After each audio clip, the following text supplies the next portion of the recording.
सुप्रभात बच्चों, स्वागत है आपका हिंदी की कक्षा में। मेरा नाम सरिता कुमारी है और मैं आज आपको आपकी पाठ्य पुस्तिका खुलते पंख की पहली कविता को पढ़ाने जा रही हूँ। इस कविता का नाम है एक बनेंगे नेक बनेंगे और इस कविता के कवि हैं श्री परमेश्वर द्विरेफ जी। तो कविता का सर्वप्रथम हम आदर्श वाचन करते हैं। एक बनेंगे नेक बनेंगे, एक बनेंगे नेक बनेंगे, मानव की धरती प्यासी है, फूलों का उपवन बासी है। ऊंचे उठ उठ बादल बनकर रिमझिम का अभिषेक बनेंगे, एक बनेंगे नेक बनेंगे। जो पथ में भूले भटके हैं और रुकावट से अटके हैं, उनके मन का हटा अंधेरा, हम सिंदूरी रेख बनेंगे, एक बनेंगे नेक बनेंगे। रवि सा चलना, हिम सा गलना, हम सबको दीपक सा जलना, गीतों से दुनिया को भरने, मोर पपीहा भेक बनेंगे, एक बनेंगे नेक बनेंगे।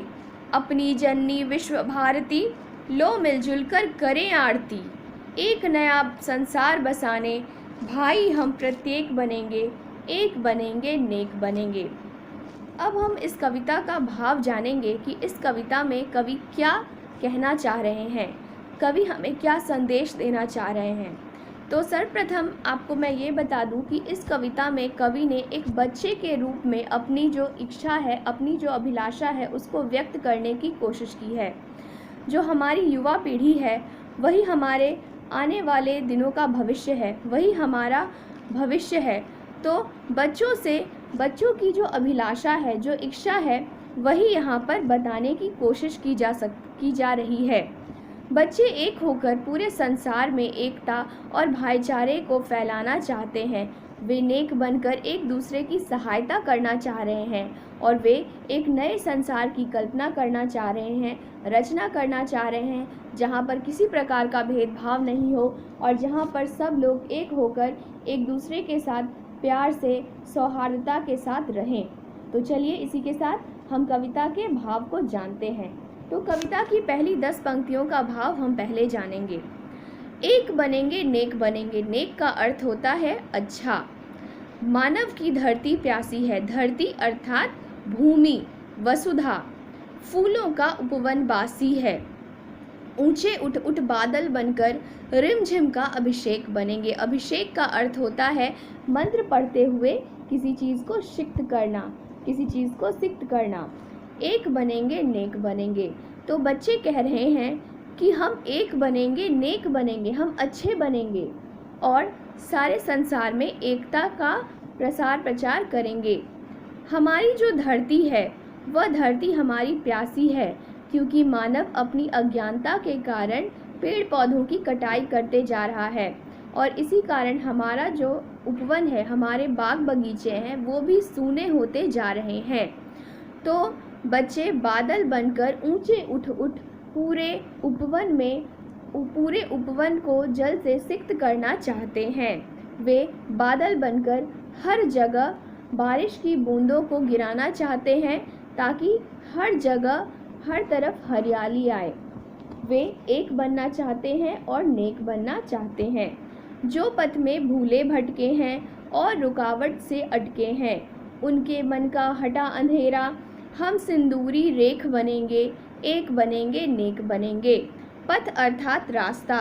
कभी ऐसा होता है ना, हमारे जीवन में कुछ ऐसी घटना घट जाती है जिसकी वजह से हमारे मन में एक प्रकार का निराशा का भाव आ जाता है और कुछ हमारे जीवन में बहुत सारी बाधाएं आती जाती है, तो हमारा मन जो है ना वो बिल्कुल निराश हो जाता है और हम कुछ और करने की इच्छा नहीं रखते।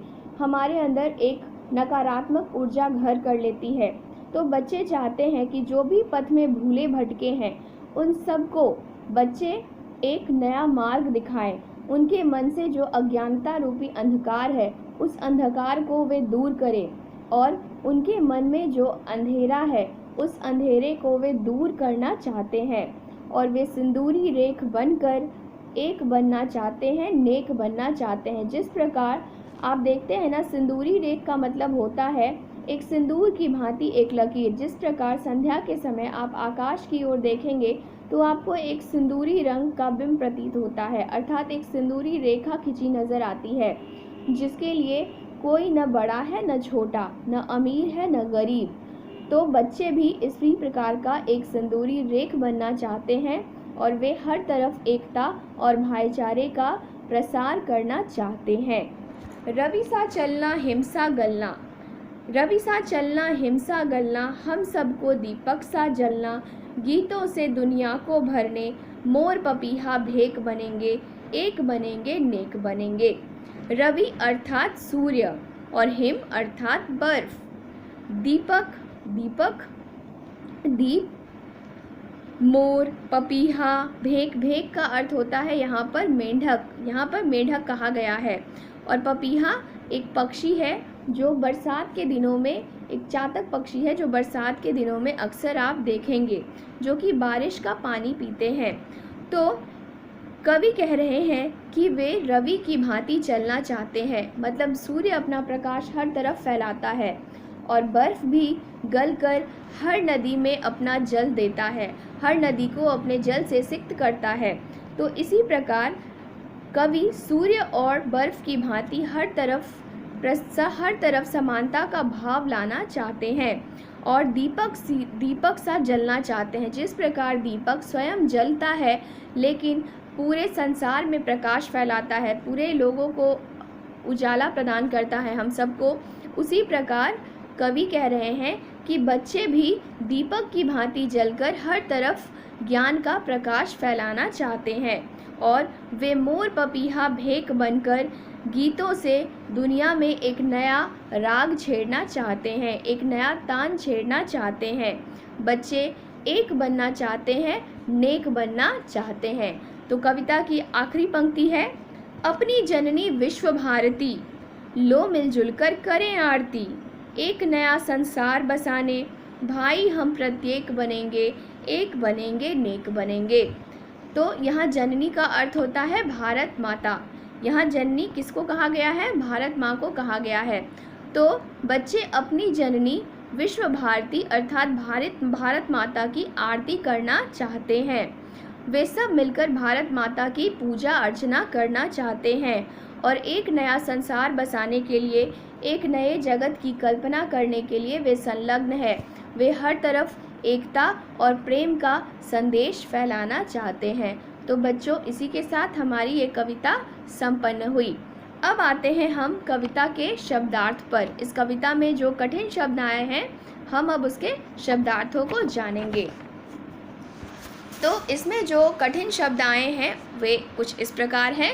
नेक अर्थात भले, अच्छे, मानव मनुष्य, उपवन बगीचा, बाग, वाटिका, अभिषेक, अभिषेक का अर्थ क्या हुआ?